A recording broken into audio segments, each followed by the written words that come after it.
Et on termine donc par la dermatose des bovins, qui est un sujet grave, sans transition. On parle désormais des bovins. Et la curatelle renforcée. Non, mais c'est un sujet éminemment grave. Et on va écouter un agriculteur qui a été blessé hier soir. Qu'est-ce qui s'est passé? S'ils étaient venus, j'ai pris une grenade sur la main, en voulant me défendre, j'ai pris sur la main, heureusement, que sinon j'aurais pris dans la tête. La tête ne serait pas été la même histoire, heureusement j'ai pris dans la main, bon, mais je me suis défendu comme j'ai pu. Moi j'ai rien, j'ai pas de bouclier, j'ai que dalle, hein. J'ai moi juste, mais ma personne, je suis français, j'aime la France, voilà, je suis sur la terre française, je défends mon pays, je défends ma région, et je me fais balancer les grenades sur la gueule, voilà ce qui s'est passé. Bon, un agriculteur évidemment qui paraissait sincère dans ce qu'il dit et qui paraît une victime en tout cas de ce qui a pu se passer hier soir. Laurent Nunez était également ce matin sur l'antenne d'RTL. Écoutez-le, il est ministre de l'Intérieur.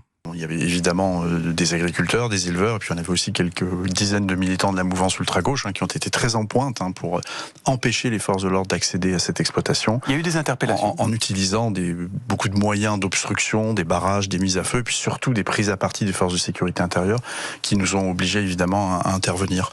Il y a eu des interpellations. Il y a eu 4 interpellations. Oui. 4 interpellations. Et il y a eu des blessés. Il n'y a pas eu de blessés à ma connaissance. Donc voilà, l'opération a été menée, ça s'est passé dans la durée. Et puis ensuite, les forces de l'ordre ont pu accéder à l'exploitation pour que les opérations puissent débuter.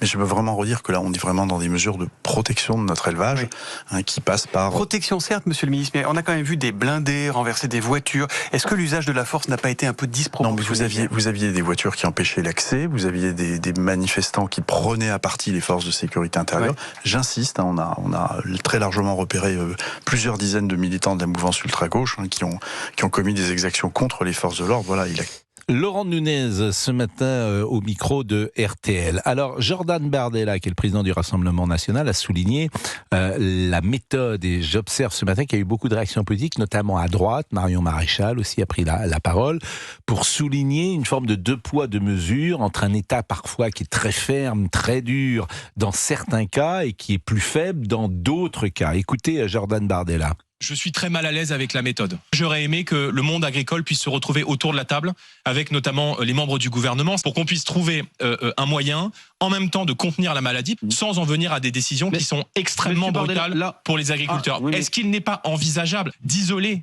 les bêtes et d'essayer de manière raisonnable de traiter ce problème sans violence? Je ne supporte pas qu'on traite des gens, et notamment des gens qui sont dans la difficulté, comme des suspects. Je veux dire, aujourd'hui, un agriculteur vend à perte. Voilà. Et quand un agriculteur, du jour au lendemain, voit l'intégralité de son troupeau se faire abattre, oui, ça fait mal au Jordan Bardella, je n'aime juste pas une cette chose. méthode. C'était hier soir Jordan Bardella sur BFM. Alors, est-ce que c'est une réalité? Est-ce que vous trouvez qu'il y a 2 poids 2 mesures? C'est ce qu'on disait déjà aussi, c'est ce que beaucoup ont dit à l'époque des Gilets jaunes, qu'il y a une répression très forte à l'endroit de cette France populaire. Je parle du début du mouvement, je ne parle pas évidemment de ceux qui ont pris pour cible des ministères ou l'Arc de Triomphe, mais même chose. D'ailleurs, il y a un film qui vient de sortir sur le sujet, Dossier 137, où il y a eu des mains arrachées, il y a eu des éborgnements.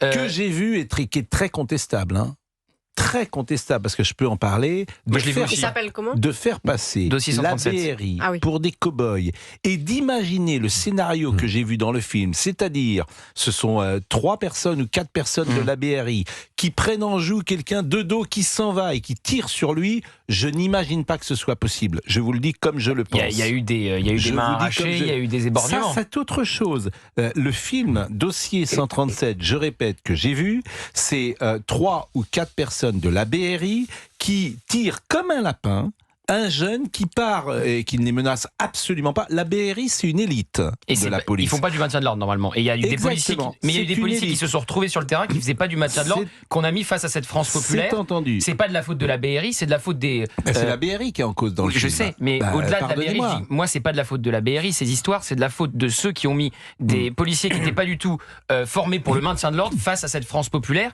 Et donc, je fais le parallèle entre les agriculteurs et les gilets jaunes, et je dis effectivement que on n'a pas eu les mêmes histoires forcément face aux émeutiers, on n'a pas les mêmes histoires forcément face aux narcotrafiquants, et que effectivement c'est plus simple de réprimer une France populaire, qu'elle soit sur les ronds-points ou dans les fermes, que de réprimer les émeutiers qui viennent tout casser ou les narcotrafics qui terrorisent des quartiers entiers. C'est effectivement ce que les uns et les autres ont remarqué. En même temps, ils ne se font pas respecter depuis le début, les agriculteurs. Emmanuel Macron, au salon de l'agriculture, il enlève la veste, il dit tout va s'arranger, etc. Gabriel Attal fait la même chose. Sarah Salman. Résultat, il y a énormément de suicides chez les agriculteurs. Ils travaillent 7 jours sur 7. Ils n'ont pas d'argent du tout. Mais ils vont péter un plomb au bout d'un moment, ils auront raison. Ils auront raison. Non, mais il y a autre chose dans ce dossier. D'abord, c'est une norme européenne, c'est pas une norme française. Il y a une norme européenne, mais il faut voir aussi le sous-texte qu'il y a dans ce sujet. J'ai appris, moi je ne le savais pas, qu'en 2023, la Cour des comptes a demandé, je me demande d'ailleurs de quoi se mêle la Cour des comptes, a expliqué qu'il y avait trop de bovins en France et qu'il fallait les tuer. Il fallait en supprimer. C'est également la politique de M. Canfin, de l'Union européenne, qui a expliqué que pour des raisons de méthane, il fallait supprimer des bovins dans l'Europe. Il y a une volonté pour des raisons écologiques de supprimer ces bovins. Et arrive effectivement cette affaire. Et certains peuvent faire un lien et y voir une manière de supprimer des bovins. Et peut-être qu'en Europe, on propose effectivement cette méthode radicale. En dehors de l'Europe, on soigne, on isole, on ne pratique pas forcément l'abattage. Il y a peut-être d'autres solutions. On n'était peut-être pas obligé de tous les abattre. Mais c'est entendu. Mais quand je m'aperçois, parce que moi je suis en défiance totale aujourd'hui, quand je m'aperçois que la Cour des comptes en 2023 a expliqué qu'il y avait trop de bovins... Ils doivent avoir l'habitude des vaches, ils doivent en voir souvent. Oui, mais je vous assure, ne sourions pas, parce que c'est des sujets extrêmement graves. Donc l'Union européenne, elle est en guerre, en tout cas, elle impose des normes aux agriculteurs. Si on voulait tuer l'agriculture la France en France... En rajoute, c'est ce qu'on appelle la surtransposition des normes. Si la France voulait tuer son agriculture, elle ne s'y prendrait pas autrement. Et d'un autre côté, on signe des accords avec le Mercosur, où de la viande va arriver sur le sol de France, avec des accords, ou en tout cas avec des conditions qui n'ont rien à voir avec celles qui sont imposées aux Français. Si vous êtes agriculteur en France, vous trouvez que tout cela n'est pas tout à fait équitable. Quand Jean-Claude disait tout à l'heure, faut défendre nos industries françaises, faut peut-être aussi défendre notre agriculture française. Mais là, Emmanuel Macron, avec la signature du Mercosur, manifestement, a donné un coup à ces agriculteurs français. Et c'est toujours compliqué parce qu'un traité de libre-échange, par définition, il y a des gagnants et des perdants des deux côtés. Donc si l'agriculture perd, il y aura une partie de l'industrie française qui gagnera parce que ça sera plus facile d'exporter, parce que les produits qui seront importés... Surtout l'industrie allemande. L'industrie allemande, mais oui, mais non, il y a aussi une partie de l'industrie française qui serait gagnant avec le Mercosur. Ce qui est sûr, c'est que l'agriculture, qui n'est pas une agriculture XXL comme peuvent l'être l'agriculture défendue notamment par la FNSE. À propos du secrétaire général de l'OTAN. Oui. C'est du Macron XXL. Hein. Oui, ça, effectivement. Vous avez raison de vous marier vite, parce que ça peut aller très vite. D'ailleurs, je crois que je vais avancer la date. Oui, mais parce que... La semaine prochaine. Vous étiez passé du mois de juin au mois de mars. Oui, là, on réfléchit. La guerre arrive donc aux abris. À tout de suite. Vous écoutez Pascal.